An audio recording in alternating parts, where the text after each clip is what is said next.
Assalamualaikum warahmatullahi wabarakatuh. Waalaikumsalam warahmatullahi wabarakatuh. Bismillahirrahmanirrahim. Alhamdulillahi rabbil alamin. Wassalatu wassalamu ala ashrafil mursalin, imamil muttaqin, sayyidil ghurril muhajjalin, wa ala alihi wa ashabihil mujahidin at-tahirin, amma ba'du. Saudara-saudara kaum muslimin rahimakumullah.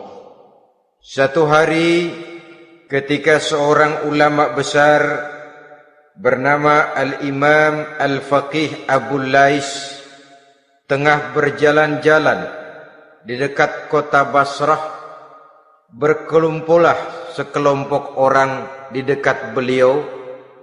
Mereka datang mengajukan satu pertanyaan. Imam, kami ingin bertanya. Di dalam Al-Quran itu Allah Subhanahu wa ta'ala menjelaskan, Ud'uni astajib lakum. Berdoalah kepadaku, aku akan jawab doamu. Mintalah kepadaku, aku kabulkan permintaanmu. Itu dan begitu janji Allah di dalam Al-Quran. Kami, kata orang-orang tadi, sudah lama berdoa kepada Allah. Tapi kenapa sampai sekarang doa kami ini belum dikabulkan? Katanya, Ud'uni astajib lakum. Kalau kamu berdoa, aku jawab, aku penuhi, aku kabulkan doamu. Itu janji Allah. Kami sudah lama berdoa pagi, sore, siang, malam. Nyatanya sampai sekarang doa kami belum dikabulkan. Ini bagaimana? Apa ayat Quran salah? Apa Tuhan lagi lempengan gak denger?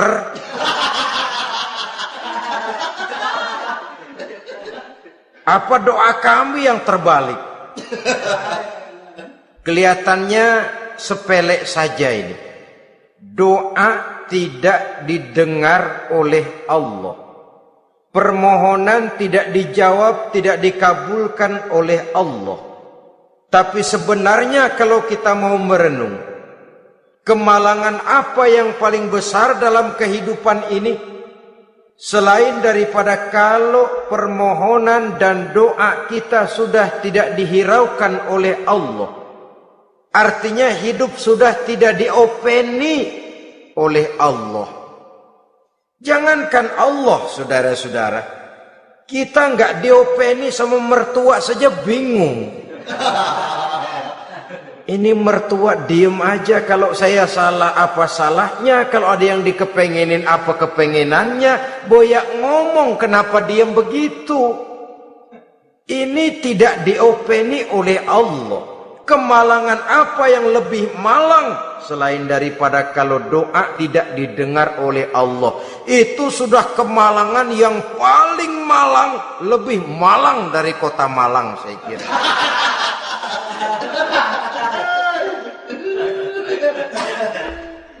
Menghadapi pertanyaan ini, Imam Al-Faqih Abu Lais senyum.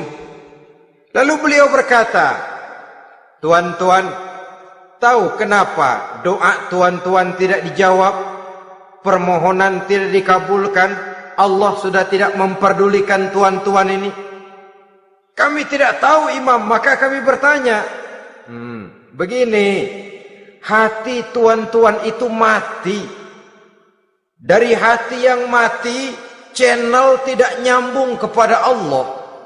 Dari channel yang putus tidak ada getaran strom, bagaimana akan timbul gejala? Hatimu mati, jadi pantas kalau doa tidak dikabulkan, permohonan tidak dipenuhi, doa tidak terjawab, hatimu mati. Saudara-saudara kaum muslimin, dari hati yang mati ini, getaran tidak akan sampai ke hadratullah azza wa jalla.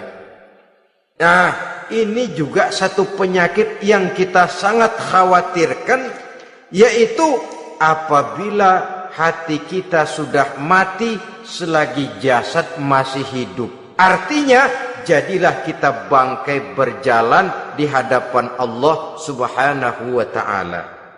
Sementara kita sangat disibukkan dengan menggali berbagai macam jenis obat penangkal penyakit zahir, dan kita kurang perhatian untuk mencari obat penangkal penyakit batin yang kalau diserang penyakitnya menghancurkan kehidupan abadi di akhirat nanti. Perkembangan ilmu kedokteran nyata benar diikuti dengan perkembangan jenis-jenis penyakit. Makin maju ilmu kedokteran, makin modern penyakit. Ngerti juga rupanya itu penyakit. Dulu kita tidak kenal yang namanya AIDS. Kita tidak tahu yang namanya liver. Kita tidak kenal yang namanya stres. Paling yang banyak cika, masuk angin, dan sebagainya.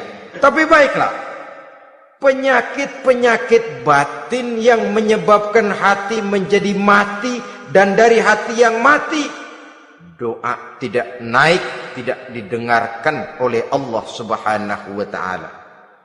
Nah, kata orang-orang tadi, yang menyebabkan hati kami mati ini apa, Imam? Beliau menjawab, pertama, araftumullaha wa lam tu'tuhu haqqahu. Yang menyebabkan hatimu jadi mati, pertama, kamu kenal benar kepada Allah, tapi haknya untuk disembah, kewajibanmu untuk menyembah, tidak pernah kamu laksanakan. Bagaimana Allah tidak akan jauh dari kita kalau kita tidak akan mengadakan pendekatan kepadanya. Dan pendekatan kepada Allah hanya bisa kita tempuh melalui jalur kegiatan ritual ibadah. Allah akan terlalu jauh apabila kita hanya membicarakannya lewat filsafat dan renungan yang mendalam. Tapi Allah akan dekat dan terasa hadir dalam hidup apabila kita dekati ia dengan pelaksanaan ibadah kepadanya. Kamu kenal Allah, tapi hakmu untuk menyembah, kewajibanmu untuk menyembah, haknya untuk disembah, tidak pernah kamu laksanakan. Kalau soal Allah, kita kenal bukan main. Bahkan tidak hanya kita mengajarkan kenal juga kepada anak-anak kita. Kalau ditanya siapa pencipta matahari, bulan dan bintang, Allah.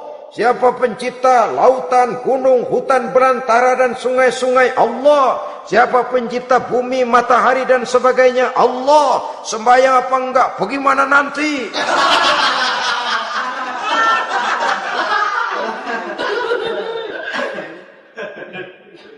Tanpa pendekatan, Allah akan jauh. Apabila Allah jauh, maka doa tidak akan didengarkan olehnya. Oleh sebab itu, logika mengajarkan kepada kita, berpayahlah dulu, wa mal ladzatu illa ba'da ta'ab, innama al usri yusra. Di balik kesulitan menunggu kemudahan. Nikmat baru akan terasa, kelezatan hidup baru akan terasa setelah kita jerih payah banting tulang peras keringat. Rasanya memang lebih nikmat sepotong singkong hasil cucuran keringat sendiri ketimbang roti dijejelin orang.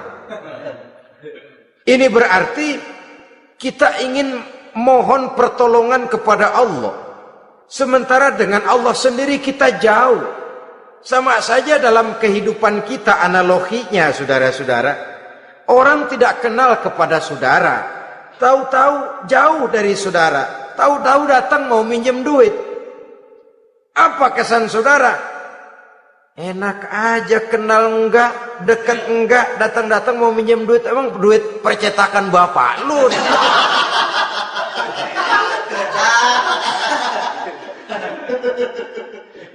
Sedangkan yang kita kenal, sedangkan yang kita bertemu tiap hari, sedangkan yang sering datang ke tempat kita, kalau satu saat dia pinjam duit, toh kita kadang-kadang masih mikir. Apalagi datang nggak pernah, berkunjung nggak pernah, ngobrol nggak pernah.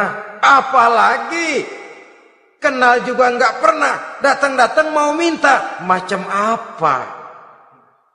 Datang nemuin Tuhan setahun 2 kali. Idul Fitri, doang Idul Adha. Doa cerewet banget. Apa aja diminta. Saudara hadirin, bagaimana doa akan kabul, permohonan akan dijawab? Jikalau kita jauh dari Allah, kita kenal Allah, haknya untuk disembah, kewajibannya untuk menyembah, tidak pernah kita laksanakan. Itu yang menyebabkan hati kita lalu menjadi mati. Padahal mengenal Allah, setelah mengenalnya, mengadakan pendekatan kepadanya melalui ritual ibadah yang dicontohkan oleh Rasulullah Sallallahu Alaihi Wasallam. Ini hal pertama yang menyebabkan hati jadi mati. Kamu terlalu kenal Allah tapi tidak pernah menyembah kepadanya. Sama aja orang kerja kagak, habis bulan mau minta gaji. Enak kita jitak kepalanya. Macam apa? Kerja enggak, tahu-tahu datang mau minta gaji. Kerja dulu yang baik, habis bulan baru enggak diminta pun memang sudah ada jatahnya. Ibadah dulu kita kepada Allah. Soal Allah memberikan karunia kepada kita, itu hak Allah. Apabila kita dekat dengannya, ibadah yang kita laksanakan benar, karunia itu akan datang kepada kita. Saudara-saudara, yang kedua yang menyebabkan hati jadi mati, qara'tumul Qur'an walam ta'malu bih. Kamu baca Al-Qur'an tapi ajarannya tidak pernah kamu amalkan. Kamu baca Quran tapi isinya kamu injak-injak. Sehingga ada peringatan dari Rasul Sallallahu Alaihi Wasallam. Beliau bersabda, "Iza azzamat ummatid dunya wa fi riwayatin dinaron wa dirhaman nuzi'at minha haibatul Islam. Wa iza turikatil amru bil ma'rufi wan nahyu 'anil munkari hurimat 'alaihim barakatul wahyi. Wa iza tasabat ummati saqatat min 'ainillah." 3 peringatan keras tapi yang merupakan gejala penyakit kita umat Islam diperingatkan oleh Nabi kita. Pertama, iza azzamat ummatid dunya. Apabila umatku telah terlalu mengagung-agungkan dunia, apabila umatku telah jatuh menjadi umat yang materialistis, segalanya diukur dari sudut keduniaan saja, nuzi'at minha haibatul Islam, maka akan dicabutlah dari mereka kehebatan agama Islam. Hilang kehebatan Islam apabila kita jatuh menjadi umat pengagung dunia, penyembah materi. Nilai kita, keberadaan kita tidak dihargai orang lain. Orang memandang kita remeh saja.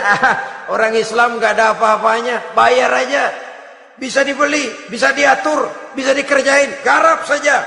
Nuzi'at minha haibatul Islam, hilang dari mereka kehebatan Islam ini. Kenapa? Mereka telah mengagungkan dunia dan menjadikannya sebagai tujuan. Padahal dunia cuma alat, materi cuma alat, harta cuma alat. Yang kedua, wa iza turikatil amru bil ma'rufi wan nahyu 'anil munkari hurimat 'alaihim barakatul wahyi.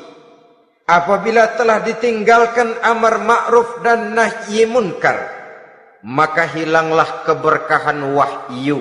Ini yang ada hubungannya dengan masalah kita. Kita baca Quran, kita tidak amalkan isinya. Bagaimana hati tidak jadi mati? Amar ma'ruf dan nahi munkar ditinggalkan orang, hilang keberkahan wahyu. Pada saat itu boleh jadi Quran ada, tapi cuma tinggal tulisan saja. Islam ada, cuma tinggal sekedar nama saja. Diseminarkan, disimposiumkan, dimuktamarkan, tapi tidak dijabarkan dalam kehidupan sehari-hari. Apabila amar ma'ruf dan nahi munkar telah ditinggalkan orang, hilang keberkahan Quran. Akibatnya apa?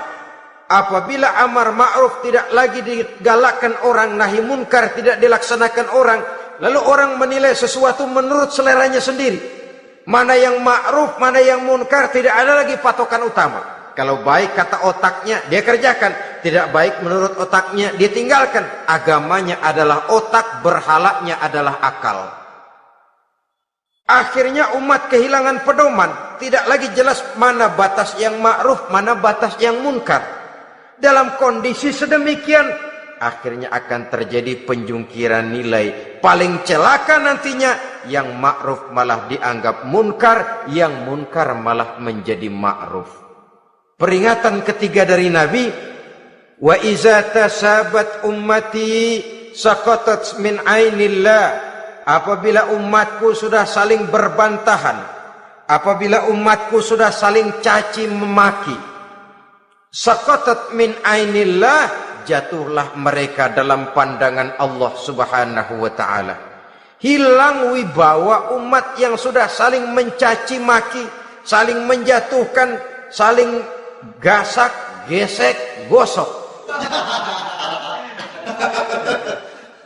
Justru agama menganjurkan kita ini saling asah, asih, asuh. Kadang yang kita praktekkan, kita ini saling gasak.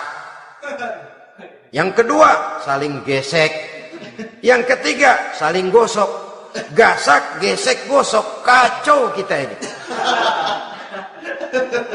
Saling gasak, menjegal kawan seiring, menggunting dalam lipatan. Saling gosok, fitnah sana, fitnah sini. Saling gesek, sikut kiri, sikut kanan. Tidak peduli orang lain luka dan sebagainya. Yang penting dia bisa nangkring. Jatuh kita dalam pandangan Allah apabila umat sudah saling mencaci maki. Maka kita kembali kepada persoalan, hal kedua yang menyebabkan hati jadi mati, qara'tumul Qur'an walam ta'malu bih. Kita baca Al-Quran, tapi ajarannya nyaris tidak kita amalkan di dalam kehidupan kita. Akibatnya hati lalu jadi mati. Itu yang kedua. Yang ketiga, yang menyebabkan hati jadi mati dan doa tidak terjawab, idda'aitum annakum min ummati Muhammadin sallallahu alaihi wasallam wa lam ta'malu bi sunnatihi. Kamu mengaku, kamu memproklamirkan diri sebagai umatnya Nabi Muhammad, tapi sunnahnya tidak pernah kamu amalkan. Malahan perkembangan paling akhir, bukan saja tidak mau mengamalkan sunnah, malah mengingkari sunnah. Inna lillahi wa inna ilaihi raji'un. Oh, Nabi Muhammad itu manusia biasa seperti kita. Sebagai manusia dia bisa salah. Dan ternyata hadis banyak yang palsu.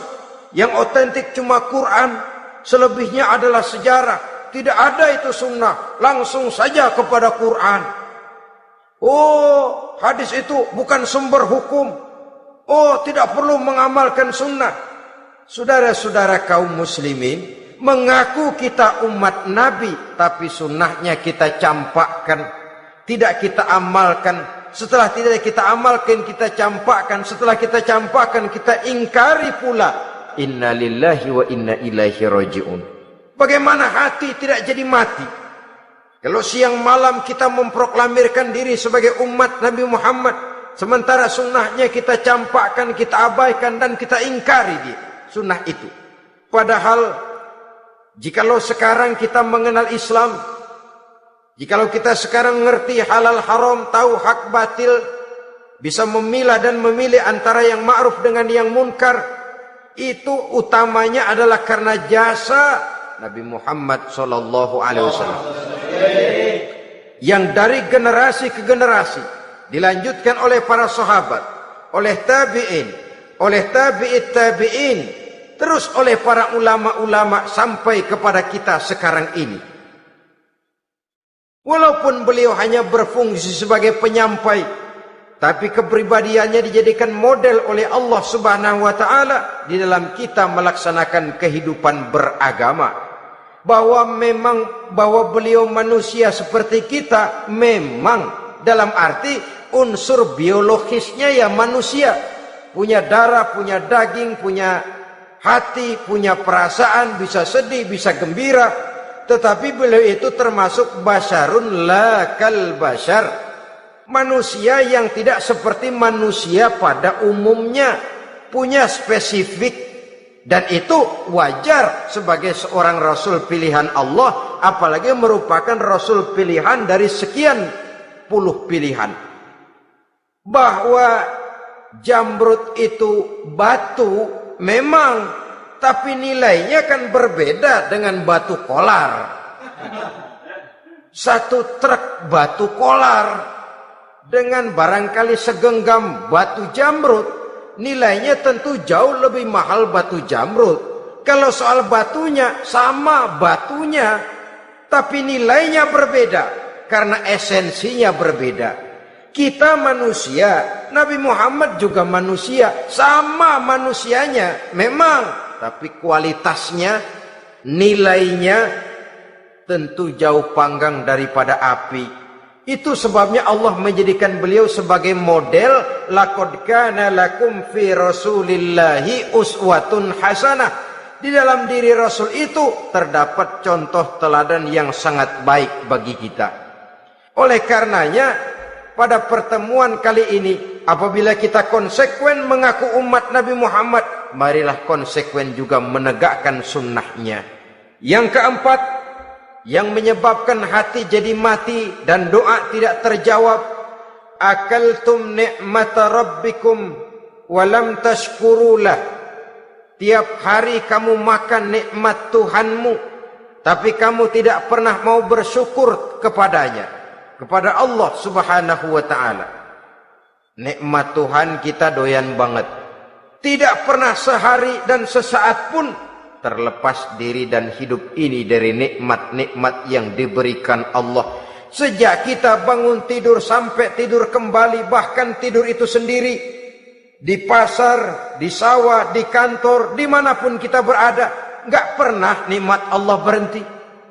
Hidup kita dalam alam diberikan segala fasilitas untuk menunjang kehidupan. Nggak pernah Allah pasang pajak matahari, nggak pernah Allah pasang pajak gas udara. Nikmat-nikmat yang banyak itu tiap hari kita kecap, tiap hari kita nikmati, tapi kita tidak pandai bersyukur. Padahal Allah memberikan peringatan keras dalam hadis qudsinya, man lam yashkur ala na'mai wa lam yasbir ala balai falyakhruj min tahti samai wal yatlub rabban siwaya.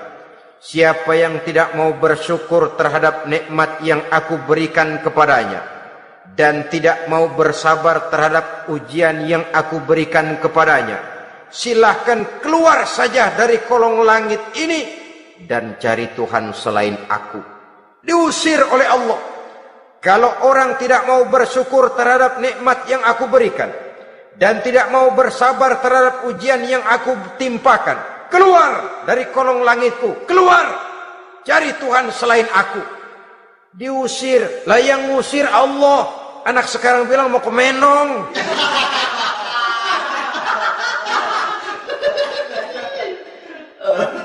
Kalau diusir kita dari Jakarta, masih bisa pindah ke Bandung. Diusir kita dari Bandung, bisa pindah ke Jogja, Solo.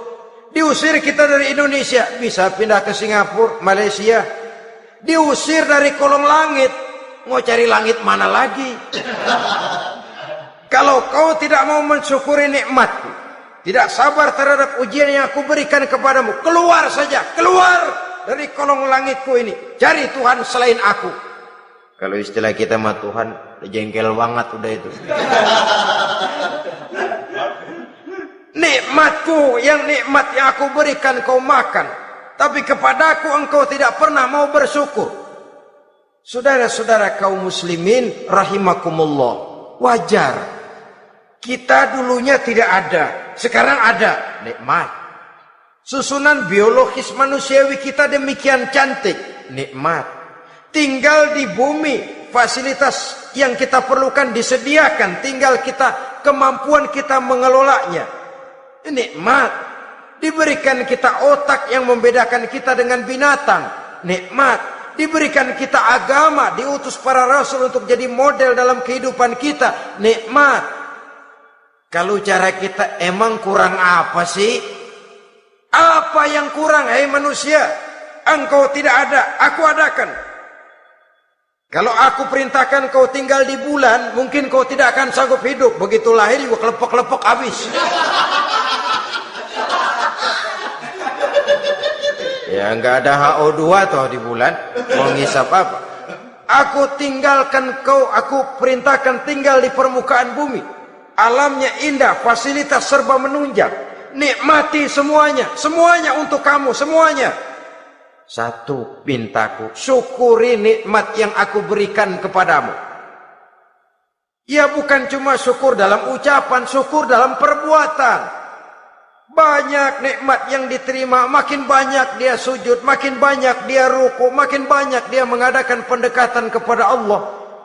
Syukur dalam artian berupa tindakan dan perbuatan, mempergunakan nikmat sesuai dengan kehendak yang memberikan nikmat itu sendiri kepada kita. Saudara-saudara kaum muslimin rahimakumullah, ini penyakit yang keempat.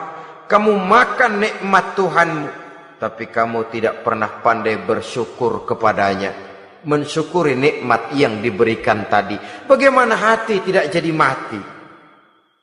Kita sibuk mempersolek jasmani, mencari obat penangkal penyakit zahir. Maka yang ramai di zaman sekarang, saudara lihat, salon, fitness, senam, macam-macam jenis. Tidak ada salahnya dan tidak ada jeleknya. Tapi kalau itu sampai melupakan kita kepada memperindah batin, memperbaiki jiwa, artinya bukankah kita perlahan tapi mempersiapkan diri menjadi bangkai berjalan di hadapan Allah. Dengan operasi plastik, yang pesek jadi mancung, yang sipit jadi belok, kulit keriput jadi kencang, pipi terlalu cekung bisa diatur. Saudara-saudara, tapi kalau hati yang rusak, jiwa yang rusak, kemana lagi kita akan berobat kalau bukan kepada agama? Maka hati itu jadi mati apabila kita selalu memakan nikmat Allah dan tidak pandai mensyukuri nikmat itu. Dari hati yang mati tidak akan ada getarannya. Oleh sebab itu doa tidak terjawab. Selanjutnya yang menyebabkan doa tak terjawab dari sebab matinya hati, qultum annal mauta haqqun wa lam tasta'iddu lahu. Kamu berkata, kamu yakin bahwa mati adalah sesuatu yang benar, tapi kamu tidak pernah punya persiapan untuk mati. Padahal menurut logika, orang yang akan bepergian jauh tentu dia harus mempunyai bekal yang cukup. Semakin jauh jarak perjalanan yang akan ditempuhnya, semakin banyak perbekalan yang harus dibawanya. Dahulu, seketika beberapa jamaah dari Yaman akan melaksanakan ibadah haji dengan nekat, mereka berprinsip, pokoknya kan berangkat haji jadi tamunya Allah, nanti Allah yang akan ngelayanin. Mereka nekat, modal badan doang berangkat. Diadukan kepada baginda Rasul, lalu turun peringatan dari Allah, wa tazawwadu fa inna khairaz zadi taqwa. Jangan begitu, bawa bekal, sesungguhnya bekal yang paling baik adalah takwa. Bahwa berangkat dengan bekal takwa itu bekal yang paling utama, tapi bekal-bekal yang lain pun jangan diabaikan. Kalau kita akan berangkat untuk tujuan yang baik, bekal yang paling utama memang takwa. Tapi tidak berarti harus mengabaikan bekal-bekal yang lain. Begitulah, semakin jauh perjalanan yang akan kita tempuh, semakin banyak bekal yang harus kita hadapi. Kalau saudara mau pergi ke Surabaya, tidak membawa bekal kemudian berani berangkat, rasanya sih saya pikir itu bukan berani, nekat namanya. Sama saja orang belum pernah sembahyang mati. Nekat tuh orang. Berani amat. Belum berbuat kebaikan barang sedikit pun sudah mati. Nekat namanya itu. Sama saja tadi, nggak bawa bekal apa-apa berangkat ke Surabaya. Sampai Surabaya belum tentu, sengsara udah jelas. Belum punya bekal yang baik sudah mati. Sampai ke surga belum tentu, tapi kebelangsak dan sengsara rasa-rasanya pasti itu. Oleh karena itu, kalau kita yakin mati sesuatu yang benar, sesuatu yang pasti datang menimpa, maka hendaklah kita mempersiapkan bekal. Kemudian idda'aitumun najata minan nar wa ramaitum fiha anfusakum. Kamu memproklamirkan diri ingin selamat dari neraka, tapi kamu lemparkan dirimu ke dalam neraka. Bagaimanapun bajingannya bajingan, kalau ditanya ente mau masuk neraka enggak? Jawabannya pasti enggak. Itu pasti. Perbuatannya sendiri yang melemparkan dirinya ke dalam neraka. Membiarkan dirinya berlarut-larut, bertimbun-timbun dalam dosa dan kesalahan. Dan tidak akan ada niatan untuk memperbaiki diri. Hanyut di meja judi, habis ditelan minuman keras, fitnah sana, fitnah sini, hasud sana, hasud sini. Padahal mulutnya ingin selamat dari neraka. Perbuatannya malah melemparkan dirinya ke dalam api neraka. Tidak ada orang yang lebih sayang kepada diri kita selain kita sendiri. Dan menyayangi diri itu tidak cuma dengan memandikannya sehari 3 kali, memakaikannya parfum dengan segala macam merek, memakai sabun yang wangi-wangi, minyak yang harum-harum. Lebih daripada itu, jaga dan sayangi diri. Jangan jatuhkan dia ke dalam perbuatan-perbuatan yang bisa menjerumuskan diri itu ke dalam neraka. Kemudian disambung oleh Imam Al-Faqih Abu Lais yang menyebabkan doa tidak terjawab karena hati mati. Idda'aitum dukhulal jannah walam ta'malu laha. Kamu ingin masuk surga tapi kamu berat mengamalkan perbuatan yang bisa menyampaikan kamu ke surga. Semua kita kalau ditanya mau masuk surga, mau. Tapi jarang yang berlomba melakukan perbuatan-perbuatan yang bisa menyampaikan kita ke surga. Kemudian yang terakhir kata Imam Al-Faqih Abu Lais, dafantum mautakum walam ta'tabiru laha. Kamu menguburkan orang yang mati di antara kamu, tapi kamu tidak bisa mengambil iktibar. Tidak bisa ngambil pelajaran dari mayit yang jenazah yang kau kuburkan itu. Mestinya kan nguburin orang tuh membuat sadar. Iya, kalau sekarang dia saya baringkan di liang lahat menghadap ke arah kiblat, bantalnya tanah, setelah itu ditutup dengan papan, lalu ditimbun dengan tanah. Iya, sekarang giliran dia, giliran saya, entah besok, lusa, bulan depan, tahun depan, tapi pasti mengubur mayat, mengubur jenazah, tapi tidak bisa mengambil iktibar dari yang dilaksanakannya itu. Ini merupakan penyakit-penyakit batin yang merupakan handicap, yang menimbulkan jarak antara kita dengan Allah Subhanahu wa ta'ala. Pantas kalau itu semua ada pada diri kita, hati jadi mati. Dari hati yang mati, doa tidak akan tembus. Kita tidak lagi akan diperdulikan oleh Allah Subhanahu wa ta'ala. Dan itu sekali lagi kemalangan yang terbesar dalam kehidupan kita. Bagaimana jalan keluarnya? Pertama, memperbaiki batin kita, menyelamatkan diri daripada penyakit-penyakit yang bisa mematikan hati seperti yang sudah saya sebutkan tadi. Yang kedua, berdoa dengan adab. Sehingga tata cara di dalam kita bermohon kepada Allah Subhanahu wa taala dibicarakan secara khusus oleh Al-Imamul Ghazali dalam kitab Ihya beliau yang disebut adabud doa. Adab di dalam kita melaksanakan doa kepada Allah Subhanahu wa taala. Setelah batin ini bersih dari penyakit-penyakit hati yang bisa menyebabkan hati jadi mati, berdoalah kita kepada Allah. Bagaimana adabnya?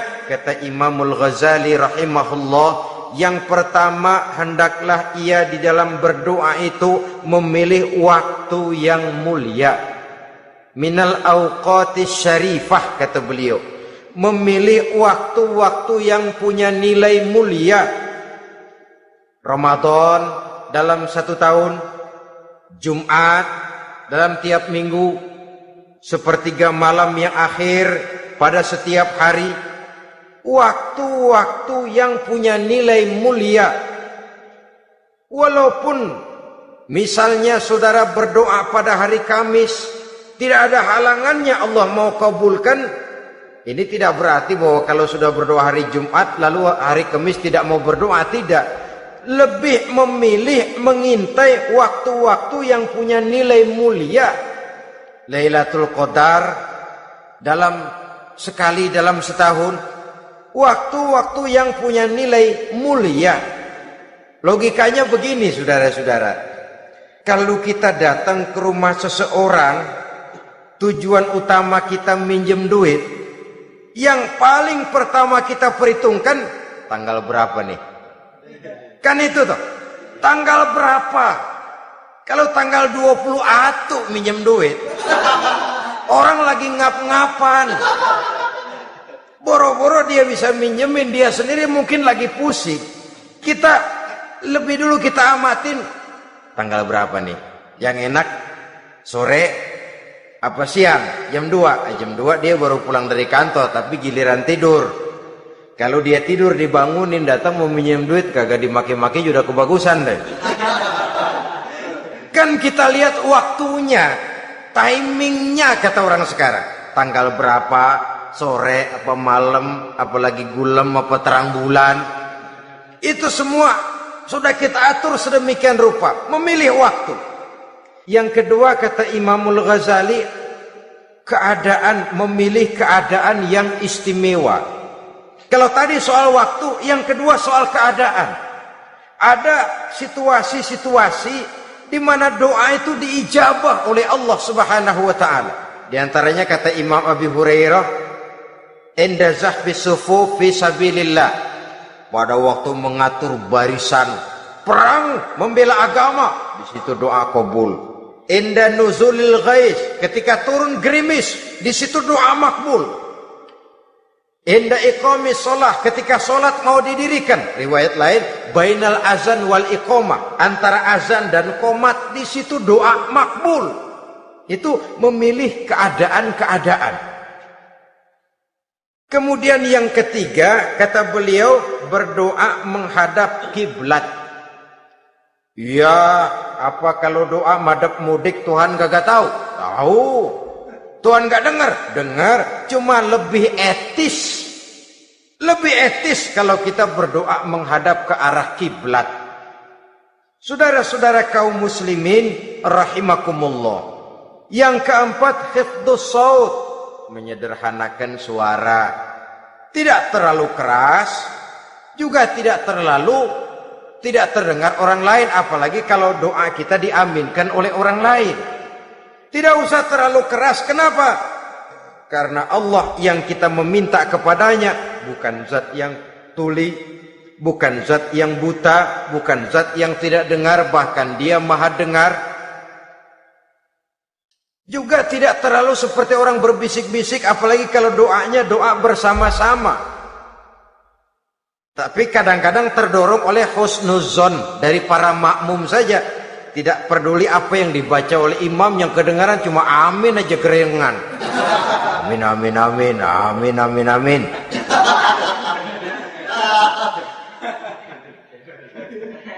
Juga tidak terlalu keras. Seperti orang berdoa, seperti orang pidato. Saudara-saudara kaum muslimin rahimakumullah.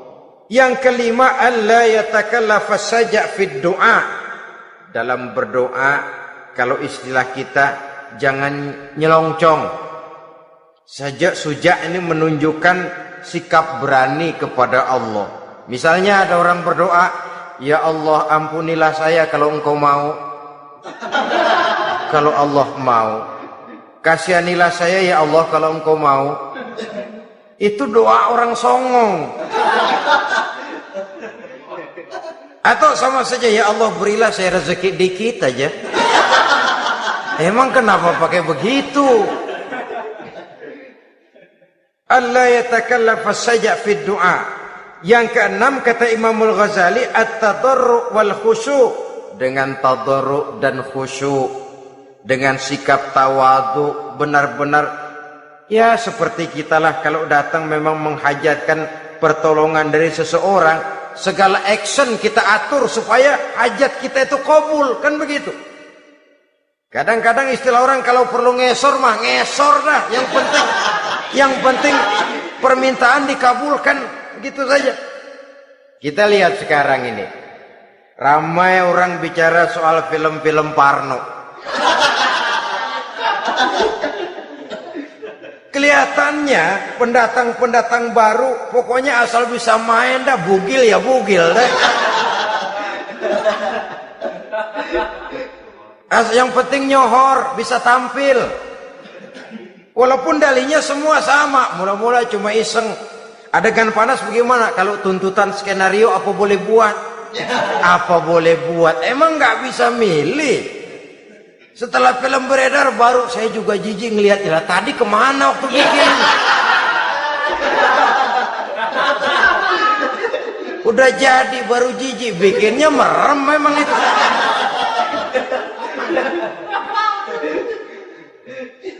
Tapi ada satu analogi, asal bisa main, asal bisa tampil di layar, apa saja jadi taruhan sudah. Bugil ya bugil dah, nggak soal dah, pokoknya bisa main, tampil, nyohor, masuk koran. Udah seperti kata-kata orang Arab, bul ala zamzam fatu'raf. Kalau pengen terkenal kencingin sumur Zamzam. Artinya apa? Bikin yang aneh-aneh, yang orang nggak kerjain, ntar ngetop. Yang ngetop lempengan jeleknya. Sumur Zamzam dikencingin, kan nyohor itu. Sedunia orang kenal. Kenapa? Gila. Saudara-saudara kaum muslimin rahimakumullah, sangat kita sayangkan kalau lalu orang berlomba-lomba dengan cuma modal paha mulus, wajah cantik, dimauin apa saja mau, lalu bisa tampil. Akibatnya yang jadi korban adalah anak-anak kita. Disuguhi tontonan-tontonan yang meracuni jiwa mereka. Walaupun akibatnya barangkali ya lain, seperti band orkes dengan film memang akibatnya tidak langsung ya. Kalau band orkes akibatnya langsung, dia bisa berantem di tempat lokasi. Film orang nonton tahu dia di tempat itu, bukan di tempat itu dia praktek, pulang jadi pikiran dia. Tadi serem ya, ntar kalau ada kesempatan kita praktek. Ntar ngancemnya itu yang gak enak. Tapi yang saya analogkan dengan persoalan kita, tingkah pola artis apapun dilakukan asal bisa main. Nah itu tuh, asal dapat kesempatan acting.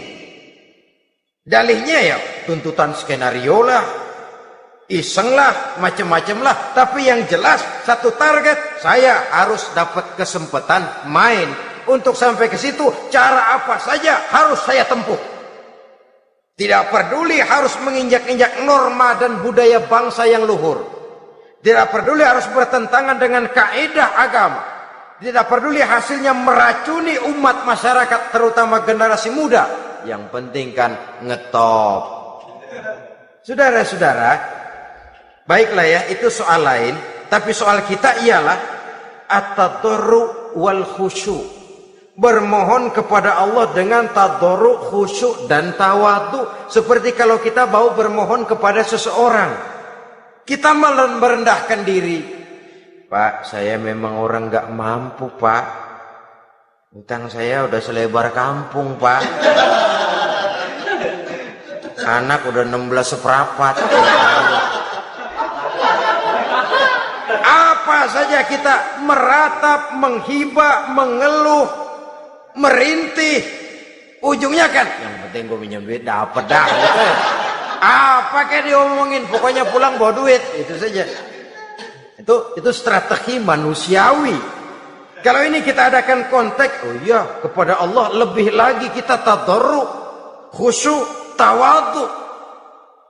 Doa dengan tawadhu, sebab kita akan bermohon kepada yang serba maha.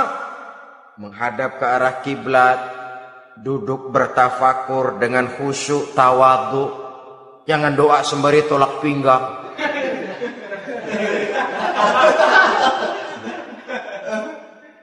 Yang ketujuh kata Imamul Ghazali, ayyujzimad du'a wa yuqina bil ijabah.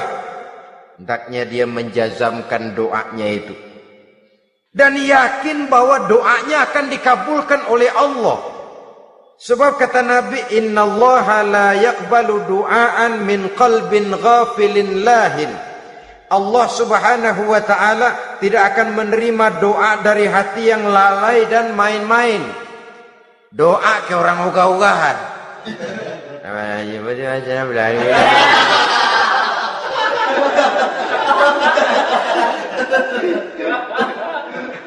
Kali malaikat nyongok dong, lu minta apa lu?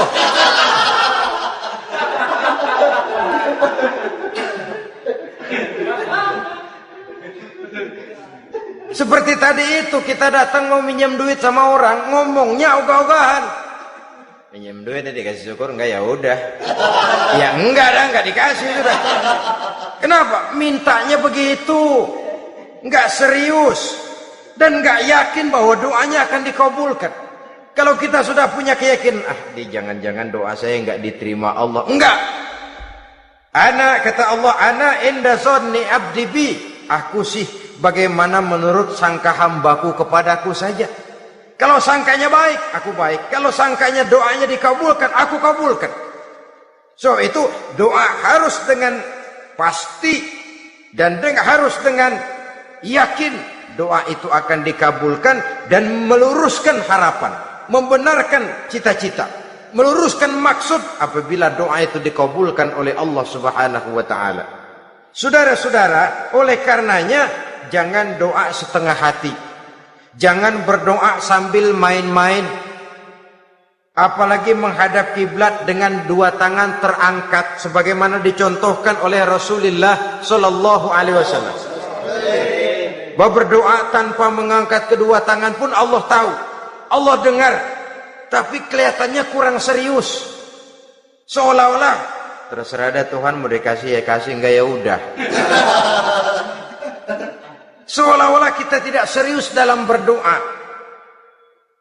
Kemudian yang berikutnya kata Imamul Ghazali, ayyaftatahad du'a bi zikrillah fala yabda'u bi su'al. Hendaknya dia mulai berdoa itu dengan menyebut nama Allah, berzikir kepada Allah, fala yabda'u bi su'al, jangan langsung memulai dengan permintaan. Ini tata krama etisnya. Sama juga orang kirim surat, salam sejahtera kami haturkan, padahal mah nggak ada itu juga nggak apa-apa. Itu kan maksud mukaddimah saja. Besar harapan kami semoga Bapak dan keluarga di sini pun berada dalam keadaan sehat walafiat. Selanjutnya kami telah dengar dari berbagai teman tentang kedermawanan Bapak, tentang bantuan Bapak di berbagai bidang yang menyangkut sosial pendidikan. Sehubungan dengan itu maka kami bermaksud mengajukan permohonan. Baru masuk itu mah 15 kalimat kesonoin, urusan lain. Intinya sehubungan dengan itu kami bermaksud memohon kepada Bapak. Kita mulai, salam sejahtera kami haturkan, bersama ini pula kami, macam-macam lah. Sama juga seperti tadi itu, kita datang mau minjem duit, datang karena kita tahu datang habis bulan, malam terang bulan, udaranya sejuk, ngobrol lah kita, dapet teh, apa kabar Pak? Baik. Aduh Bapak sih, untung dah Pak, kayak pemurah lagi. Saya tahu Bapak banyak nyumbang di mana-mana, Diangon aja tuh orang diangon.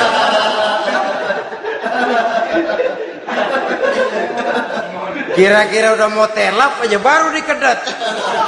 Ngomong-ngomong Pak, nah mulai nih kalau udah ngomong dah tuh mulai. Baru masuk. Jadi etisnya berdoa itu dimulai dengan zikrullah. Karena itu umumnya dimulai dengan Alhamdulillahi Rabbil Alamin. Kita puji dulu Allah. Alhamdulillahi Rabbil Alamin. Hamdan yuwafi ni'amahu wa yukafi'u mazidah. Kita puji dulu Allah. Seperti orang tadi lah. Kita puji dulu kebaikannya. Walaupun pada akhirnya kita minjem duitnya. Sebenarnya Allah nggak perlu dipuji toh. Dipuji atau tidak Allah tetap termulia. Ini etis manusia. Allah tidak berharap untuk dipuji oleh manusia. Allah tidak untung seluruh alam memujinya. Manusia mau memuji atau tidak itu urusan manusia sendiri. Allah tidak minta untuk dipuji. Allah juga tidak gila kepada pujian. Kalau kita memulai doa dengan pujian, etis kita kepada Allah Subhanahu wa taala di dalam kita bermohon kepadanya. Saudara-saudara kaum muslimin rahimakumullah. Kemudian menyesuaikan doa dengan kondisi. Ini termasuk syarat batin ya, taubat, waraddul mazalim kata Imam Ghazali, menolak segala macam kezoliman. Artinya kalau berdoa tuh tahu diri. Kalau gaji kita sebulan 700 atau 800 900 ribu, berdoa minta rezeki 1 juta, itu tahu diri namanya. Kan cuman kurang 100 ribu. Kalau kerja kagak minta gajian 1 juta. Pengen doa dikabulkan, rasanya secara etis nggak tahu diri orang berdoa seperti itu. Orang datang mau minta duit, mau pinjam duit kepada kita, kan kita lihat kira-kira mampu ngembaliin nggak nih orang. Kita lihat, kita evaluasi kemungkinannya. Lalu si yang minjem tentu tahu diri. Kalau memang kekuatannya ngembaliin tidak seperti kekuatannya mulangin, hendaknya dia timbang rasa. Begitu juga kepada kita etisnya kepada Allah Subhanahu wa taala. Tahu diri, menyesuaikan doa dengan keadaan. Kalau tidak ada gap terlalu jauh panggang daripada api, nanti nasibnya bagai si pungguk merindukan bulan. Apabila adab-adab di dalam berdoa ini kita perhatikan, sejak dia dari adab yang zahir sampai kepada adab yang batin, kemudian penyakit-penyakit yang membuat hati itu jadi mati, maka insya Allah doa kita dijabah oleh Allah Subhanahu wa taala. Dalam Al-Baqarah ayat 186 Allah Subhanahu wa taala menjelaskan, wa iza sa'alaka ibadi anni fa inni qarib ujibu da'watad da'i iza da'ani falyastajibu li wal yu'minu bi la'allahum yarshudun. Apabila hambaku bertanya kepadamu Muhammad tentang aku, kata Allah, fa inni qarib, katakan kepadanya aku dekat sekali dengan mereka. Ujibu da'watad da'i iza da'ani, aku akan jawab, aku kabulkan permohonan orang-orang yang berdoa kepadaku. Falyastajibuli wal yu'minu bi, maka hendaknya mereka juga menjawab panggilanku atas dasar iman kepadaku. La'allahum yarshudun, semoga dengan ini mereka kelak mendapat petunjuk. Saudara-saudara, Al-Baqarah 186 ini dengan nyata menjelaskan kepada kita, Allah akan menjawab doa, mengabulkan permohonan apabila kita falyastajibuli wal yu'minu bi, juga menjawab panggilan Allah atas dasar beriman kepadanya. Logikanya tadi itu, araftumullaha wa lam tu'tuhu haqqahu. Kita tidak pernah mau menjawab panggilan Allah sementara kita berharap doa kita dijawab oleh Allah. Apa enggak pincang? Apa enggak berat sebelah? Panggilan Allah kita berat memenuhinya, sementara kita sangat berharap agar permohonan kita, seruan kita dikabulkan oleh Allah. Menjawab panggilan Allah atas dasar beriman kepadanya. Kenapa? Ada orang menjawab panggilan bukan berdasarkan iman, tapi karena target lain. Datang sembahyang Jumat paling dulu, target utamanya pulang juga paling dulu nyabet sendal, nyabet sepatu. Menjawabnya iya, tapi tidak karena iman. Jadi apabila kita rajin menjawab panggilan Allah atas dasar beriman kepadanya, maka seruan, permohonan, doa niscaya dikabulkan olehnya. Ini saja, mudah-mudahan ada manfaatnya. Terima kasih atas segala perhatian. Mohon maaf atas segala kekurangan. Usikum wa nafsi bitaqwallah. Wassalamualaikum warahmatullahi wabarakatuh.